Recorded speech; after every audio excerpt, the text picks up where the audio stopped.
एक बार बुद्ध अपने भिक्षुओं के साथ कहीं जा रहे थे। तभी उन्होंने एक युवक को देखा जो काफी गुस्से में लग रहा था और बहुत तेजी से पहाड़ी की ओर जा रहा था। यह देख बुद्ध को लगा कुछ तो गड़बड़ है और उन्होंने सोचा कि वह गुस्से में कोई गलत कदम न उठा ले। उन्होंने उसका पीछा किया और देखा कि वह युवक पहाड़ी से कूदकर आत्महत्या करने की कोशिश में है।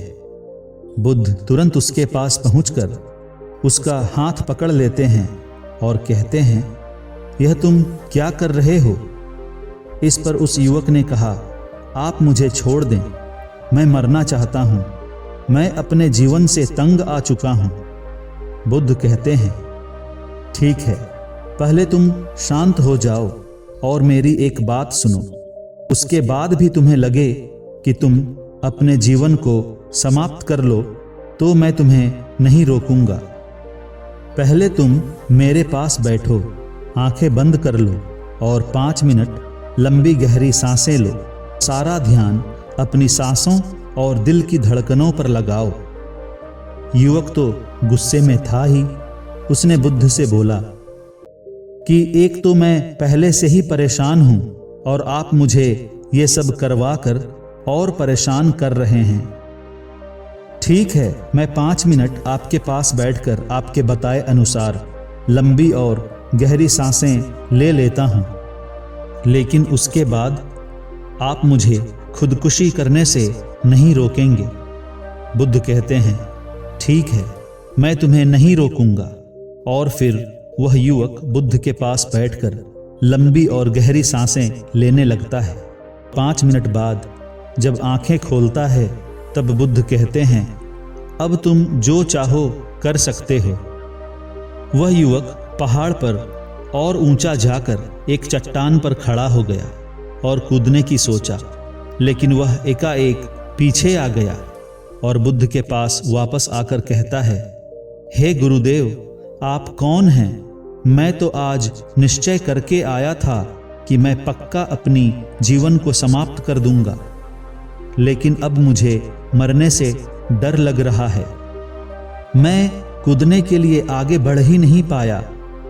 यह सुन बुद्ध मुस्कुराने लगे और उस युवक से बोले कि पहले जब तुम आत्महत्या करने जा रहे थे, तुम बहुत गुस्से में थे। इंसान क्रोध में अंधा हो जाता है, उसके सोचने और समझने की शक्ति खत्म हो जाती है। इंसान गुस्से में गलत कदम उठा लेता है। ऐसी स्थिति में हम वही करते हैं जो हमारा मन हमसे कहता है और गुस्से में मन पागल हो जाता है। लेकिन जब तुम थोड़ी देर आंखों को बंद कर शांत बैठे थे, तब तुम्हारा मन शांत हो गया, क्योंकि तुम्हारा ध्यान गुस्से के विषय से हटकर अपने दिल की धड़कनों और सांसों पर था। ऐसे तुम्हारा गुस्सा कम हो गया, तुम्हारे विचार भी नकारात्मक से सकारात्मक हो गए और तुम सही निर्णय लेने में सक्षम हो गए। बुद्ध की बातों से प्रभावित होकर वह युवक उनके चरणों में सिर झुकाकर कहता है कि गुरुदेव, आप मुझे अपनी शरण में ले लीजिए। बुद्ध उस युवक से आत्महत्या करने का कारण पूछते हैं। वह युवक कहता है कि वह अपने पिता को सबक सिखाने के लिए आत्महत्या करना चाहता था। बुद्ध कहते हैं, अपना जीवन समाप्त कर कभी किसी को सबक नहीं सिखाया जा सकता। यह जीवन और यह शरीर प्रकृति का दिया हुआ उपहार है। इसे नष्ट करना पाप है और किसी भी तरीके से सही नहीं है। युवक बुद्ध की बातों को समझ पा रहा था और फिर वह बुद्ध से कहता है, आप सही कह रहे हैं गुरुदेव, लेकिन आप नहीं जानते कि मेरे पिता मुझे कितना अपमानित करते हैं। मेरी हर बात उन्हें गलत लगती है और मुझमें हमेशा कुछ न कुछ कमियां निकालते रहते हैं। पहले वो ऐसे नहीं थे, मुझसे बड़ा स्नेह करते थे। मैं भी गुरुकुल जाकर बहुत मन लगाकर पढ़ाई की और वेदों, शास्त्रों और उपनिषदों का गहन अध्ययन कर उनको कंठस्थ किया ताकि उनका नाम रोशन हो और उनको मुझ पर गर्व हो। लेकिन उन्होंने मुझे दुखी कर दिया। जब मैंने उनको अपने ज्ञान के बारे में बताया तो उन्हें जरा भी खुशी नहीं हुई और उल्टा मुझे कहने लगे कि ज़्यादा ज्ञानी होने का ढोंग मत करो, तुम अभी उतने भी बड़े ज्ञानी नहीं बन गए हो। जबकि मैं उन्हें सिर्फ अपने गहन अध्ययन के बारे में उन्हें बता रहा था। मैं धीरे धीरे बड़े बड़े भाषण और विचारों को संबोधित करने लगा।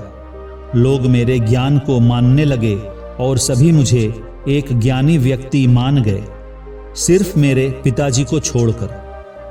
वो मेरे साथ ऐसा क्यों कर रहे हैं यह मुझे समझ में नहीं आ रहा था। मैं कुछ भी बोलता हूँ तो न जाने वे क्यों कोई न कोई कमी निकालने लगते हैं। यहाँ तक तो ठीक था, लेकिन मुझे तब और भी बुरा लगता है जब वे आए दिन मेरे दोस्तों का भी अपमान करते रहते हैं और कहते हैं कि वो मुझे बर्बाद करके छोड़ेंगे। जब मुझे मेरे प्रति उनका बर्ताव समझ में नहीं आ रहा था, तब मेरे दोस्तों ने मुझे यह बताया कि क्योंकि वे मेरे जितना ज्ञान अर्जित नहीं कर पाए हैं, इसलिए उनको मुझसे ईर्ष्या है। एक दिन मेरी ज्ञान अर्जन की सफलता पर मेरे मित्रों ने मुझे मदिरा पान कराया। पता नहीं उनको यह बात कैसे मालूम हो गया और वो मधुशाला पहुंच गए और सबके सामने मुझे तमाचा मार दिया। मुझे बेहद अपमान लगा और तब मैं बहुत दुखी होकर उनको सबक सिखाने के लिए यहाँ आत्महत्या करने आ गया। मुझे लगा एक पिता के लिए इससे बड़ा और क्या सबक होगा कि वो अपने जवान बेटे की अर्थी उठाएं और तब उन्हें एहसास होगा कि उन्होंने कितनी बड़ी गलती की है। इस पर बुद्ध मुस्कुराते हुए युवक से कहते हैं, पहले तुम मुझे यह बताओ, जो ज्ञान तुम्हें आत्महत्या करने के लिए उकसाए वह ज्ञान भला किस काम का।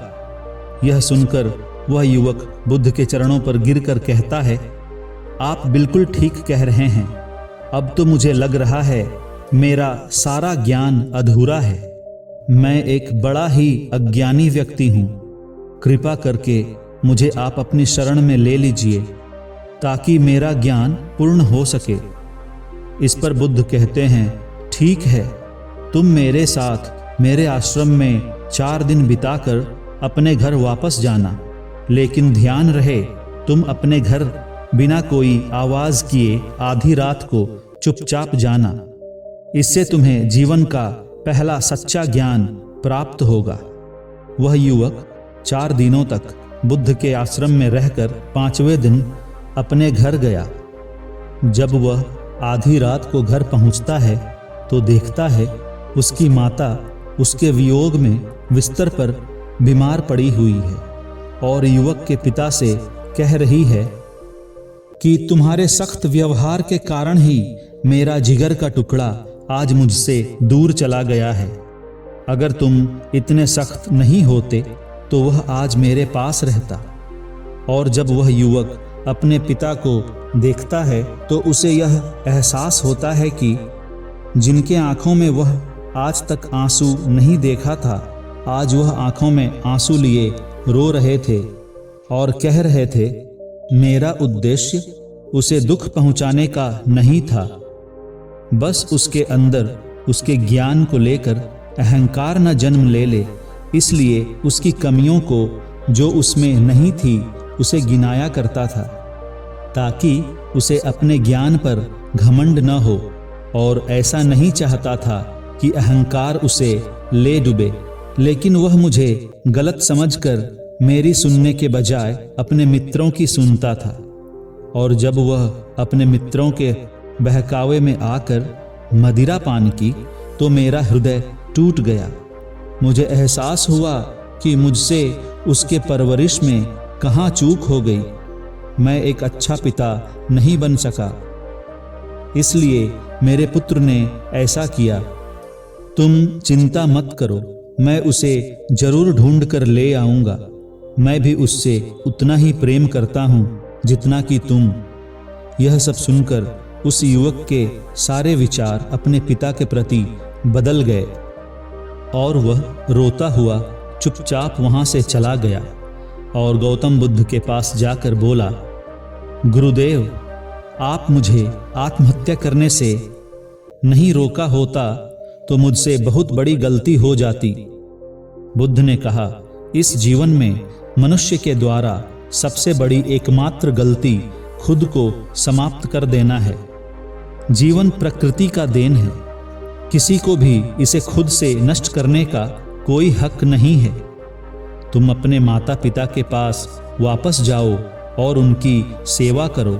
वह युवक कहता है, लेकिन गुरुजी, मुझे आपके पास रहना है और मेरे अधूरे ज्ञान को पूरा करना है। आप मुझे अपने संघ में शामिल कर लें। बुद्ध ने कहा, ठीक है, अभी तुम अपने घर जाओ और अपने माता पिता को मेरे संघ में शामिल होने की बात बताना। अगर वे तुम्हें आज्ञा देते हैं तो तुम जब चाहो संघ में शामिल हो जाना। संघ के दरवाजे सभी के लिए हमेशा खुले रहते हैं। दोस्तों, आपको यह कहानी कैसी लगी? कमेंट करके बताएं। आप सभी का बहुत बहुत धन्यवाद।